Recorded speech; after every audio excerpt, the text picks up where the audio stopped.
riteris Tomas. Kaučitės, činieji riteriai.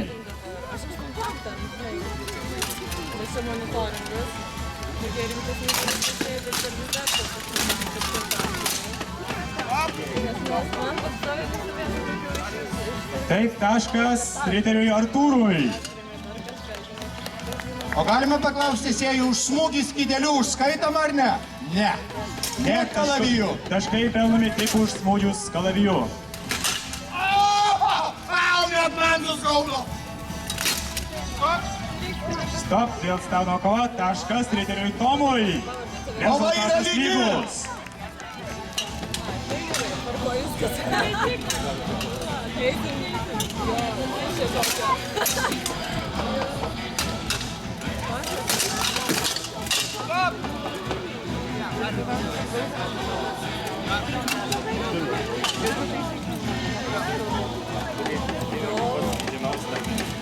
Publika, ar jūs palaikot riterį Artūrą? O gal kas nors palaiko riterį Taškas Tomą? Artūrui.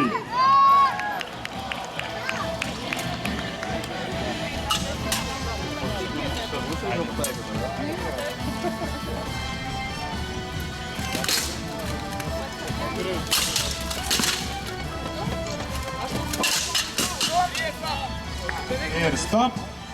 Taškas Tomui. Taigi, vėl rezultatas lygus. 2-2. Lemiama kova. Na, fantastiškai riteriai kaunasi. Palaikom, kova yra lygi. Šis taškas bus lemiamas.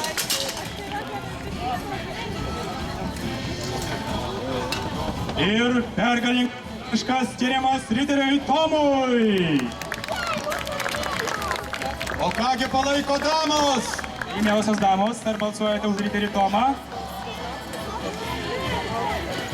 O už riterį Artūrą?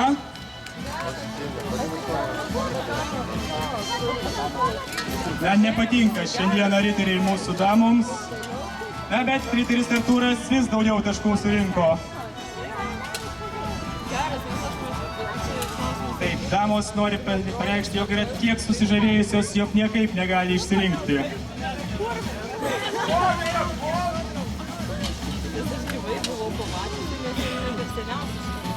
Oho, koks teisėjas. Nu ką pasižiūrėti?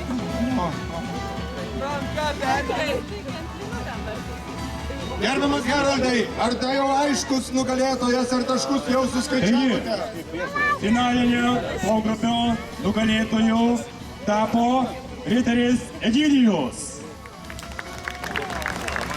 Na, o damų prielankumą vienodai surinko du riteriai – Artūras bei Egidijus. Tai kurį riterį išrenkate savo numerėtinių šiame pogrupyje? Ar Artūrą?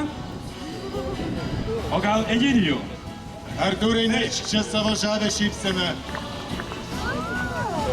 Tai čia kam dabar, už ką balsavo damos? Taigi, damos nusprendė atiduoti savo malonę riteriui Egidijui.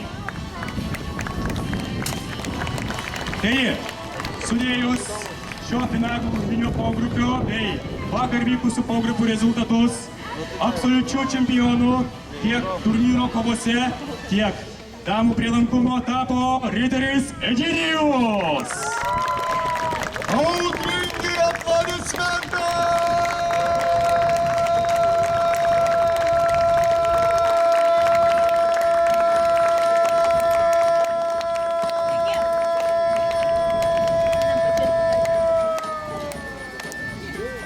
Na, o riteris Egidijus kviečiamas į sceną, kur damos jam įteiks garbingai iškovotą prizą.